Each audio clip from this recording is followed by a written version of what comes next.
It's not polite. जंग जीतने के लिए 3 चीजों की बहुत अहमियत होती है, गैरत, ईमान और अकल। लेकिन यकीन कीजिए पाकिस्तानी कौम यानी आप इन तीनों चीजों से खाली हैं। आज मैं आपको मायूस नहीं करूंगा, बल्कि आप लोगों को हकीकत दिखाऊंगा, आप लोगों को आईना दिखाऊंगा। आप लोग वो कौम है कि जिनके इंतहाई संगीन और परेशान कुन हालात में जब आपकी शहरत काटी जा रही थी, तब भी पाकिस्तान के यूट्यूब पर ट्रेंडिंग में ड्रामे और गाने थे। क्या गज़वा हिंद की पेशनगोई इस कौम के लिए की गई थी कि जिसकी 80% आबादी हराम खाती और कमाती है, जिनके पेट में हराम होता है, जिस कौम की 90% आबादी झूठ बोलती है, गाहक को चीज की खामियां और नुक्स बताए बगैर बेच देती है और इसको अक्लमंदी समझती है, जिस कौम की बेटियां टिकटॉक पर नाचती हैं और इस कौम के शाहीन उन्हें बड़ी खुशी से देखते हैं। और यही बेटियां और बेटे जब वालिदैन बनेंगे तो सिवाय नाचने वालों के और क्या पैदा करेंगे, और ये माएं क्या तरबियत करेंगी। हकीकत तो ये है कि बेगैरत हिंदू और यहूदी नहीं, बेगैरत आप हैं। आप पाकिस्तानी बेगैरत हैं। आप लोग वो कौम हैं जो वैसे तो सारा साल इमाम हुसैन के मुकद्दस नारे लगाती रहेगी, लेकिन जब वाकई में कश्मीर मैदान करबला बनेगा तो सारी कौम वही कुफा वाले बन जाएंगे जिन्होंने इमाम हुसैन से कहा था कि आप आए, हम आपका साथ देंगे, लेकिन जब वक्त आया तो कोई अपने घर से नहीं निकला। फिर ये लोग तालिबान की मिसालें देते हैं कि तालिबान के पास कुछ भी नहीं था, कोई असबाब नहीं थे, लेकिन अल्लाह ने उन्हें फिर भी फतह दी।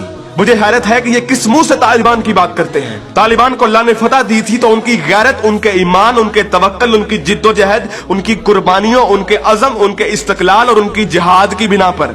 ना तो उनकी बेटियां टिकटॉक पर नाचती थीं, ना उनके बेटे गेम ऑफ थ्रोन्स और गानों और फिल्मों के शदाई थे, ना वो हराम खाते थे और ना ही वो नमाज कज़ा करते थे। कश्मीरी तो बेवकूफ है कि उन्होंने इस कौम से सारी उम्मीदें लगाई हुई हैं, जिस कौम के नौजवान मुजाहिद भी हैं और मुफ्ती भी हैं, लेकिन सिर्फ फेसबुक, ट्विटर और इंस्टाग्राम के। बल्कि लोग नौजवानों को और इस यूथ को बहुत सराहते हैं, कहते हैं कि ये पाकिस्तान का एसेट है, लेकिन मैं ये कहता हूँ कि ये नौजवान लानत है। इस वक्त पाकिस्तान की तकरीबन तमाम यूनिवर्सिटीज फहाशी, फहशगोई, गलाजत, नशा, इश्क व माशूकी का अड्डा बनी हुई है। इन नौजवानों ने इस्लाम को मजाक बना दिया है। इन्हीं नौजवानों ने मॉडर्निज्म के नाम पे फहाशी और बेहयाई को रिवाज दिया है। हर लड़की आजकल टाइट्स पहन के फिरती है। इस्लाम और तहजीब का कोई नामो निशान ना यूनिवर्सिटीज में है, ना कॉलेजेस में।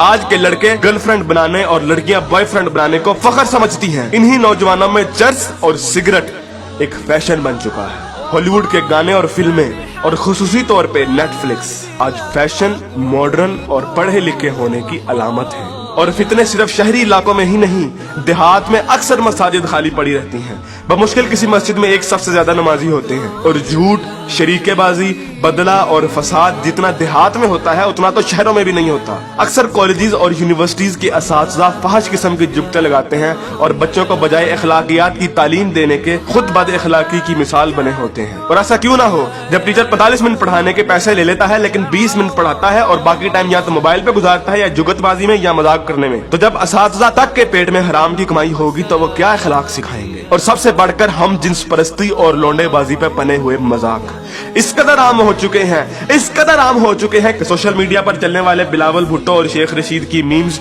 इस कदर आम हो गई हैं कि जैसे ये कोई मसला ही नहीं, जैसे ये कोई खिलाफे इस्लाम, खिलाफे तहजीब कोई बात ही नहीं। ये फितना मजाक मजाक में इस कदर आम हो गया है कि अब तो कोई स्कूल, कोई कॉलेज, कोई यूनिवर्सिटी से मुस्तस्ना नहीं। जिस कौम के बच्चे 12-12, 13-13 साल की उम्र में स्कूलों से ही फहाशी और पोर्नोग्राफी के मरीज बन जाते हैं, तो क्या वो हवस के पुजारी नहीं बनेंगे? ऐसी जगह ज़ैनब जैसे केस सामने नहीं आएंगे तो और क्या होगा? मुझे हैरत होती है कि हर बंदा मीडिया को तनकीद का निशाना बनाता है, हर बंदा मीडिया को फहाशी का असल कसूरवार ठहराता है, लेकिन खुद को कोई जिम्मेदार नहीं ठहराता, जो उस मीडिया को बड़े शौक और बाकायदगी से देखता है और उस मीडिया को अरबों रुपए का बिजनेस भी देता है।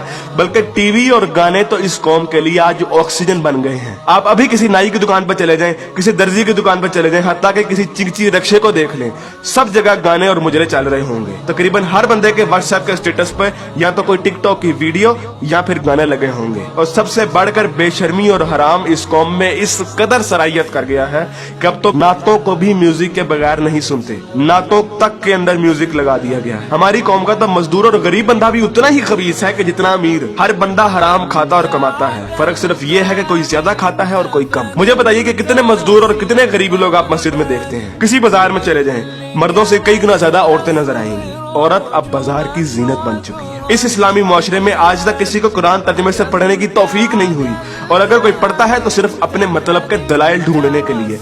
बरेलवी कुरान खोलते हैं तो ईद मिलादुन नबी को सही साबित करने के लिए। शिया कुरान खोलते हैं तो जुलूस और मातम को सही साबित करने के लिए।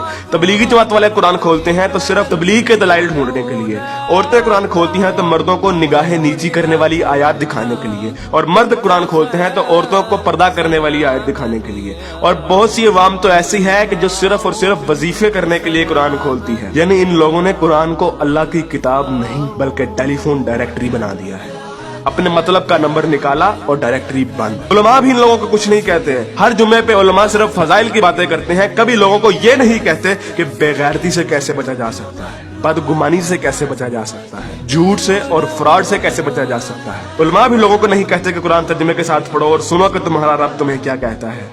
और यकीन कीजिए कि जब आप कुरान तर्जुमे के साथ पढ़ेंगे तो आपको अंदाजा होगा कि एक बार सुभान अल्लाह या 100 बार कलमा पढ़ने से जन्नत नहीं मिलनी। अमल करना पड़ता है, अमल। लेकिन हमारे मीठे मीठे उलमा और मुबल्लिग सिर्फ और सिर्फ मोहब्बतें बांटने पर जन्नतों का वीजा दे देते हैं। जिस मुल्क में दुनिया में सबसे ज्यादा ईद मिलादुन नबी मनाई जाती हो, मुहर्रम के जुलूस निकलते हो, तबलीगी जमात वाले तबलीग करते हो, वही मुल्क दुनिया में करप्शन और झूठ और हराम कमाने में सबसे आगे है। तुम लोग कुर्बानी के लिए जानवर भी लेते हो तो सिर्फ लोगों को दिखाने के लिए, अपना स्टेटस कायम करने के लिए। यकीन कीजिए असल गद्दार आप हैं। कायदे आजम अल्लामा इकबाल और 50 लाख शोहदा के लहू से गद्दारी की है आपने, पाकिस्तान से गद्दारी की है आपने, और सबसे बढ़कर अल्लाह और उसके रसूल से गद्दारी की है आपने। ग़ज़वा उहद में जब सहाबा ने हुज़ूर अकरम सल्लल्लाहु अलैहि वसल्लम की एक छोटी सी नाफरमानी की थी तो उस छोटी सी नाफरमानी की बिना पर अल्लाह ने मुसलमानों को बहुत बड़ी शिकस्त दी। हालांकि वो सहाबा थे और अल्लाह के रसूल भी उनमें मौजूद थे। लेकिन आज आप लोग ये कहते हैं कि अगर जंग हुई तो आसमान से फरिश्ते उतरेंगे कतार अंदर कतार। तो पहले अपने अमाल और अपनी औकात देखिए और फिर बात कीजिए। ऐन मुमकिन है कि आप लोगों को इस तकरीर का कोई असर ना हो, क्योंकि जिस पेट में हराम, जबान पे झूठ, कानों में गाने और आंखों में हवस भरी हो, उन दिलों पर हक की बात असर नहीं करती। मैंने कभी इतनी बदतमीजी और सख्त अल्फाज से बात नहीं करनी थी, लेकिन यकीन कीजिए मैं बहुत मजबूर हूँ साफ साफ अल्फाज में अपनी कौम को उनकी हैसियत दिखाने के लिए कि असल में बदनामी के जिम्मेदार आप लोग खुद हैं, कि असल में जलालत आप लोगों ने खुद खरीदी है। ना तो आप कुरान के मोमिन हैं, ना इकबाल के शाहीन।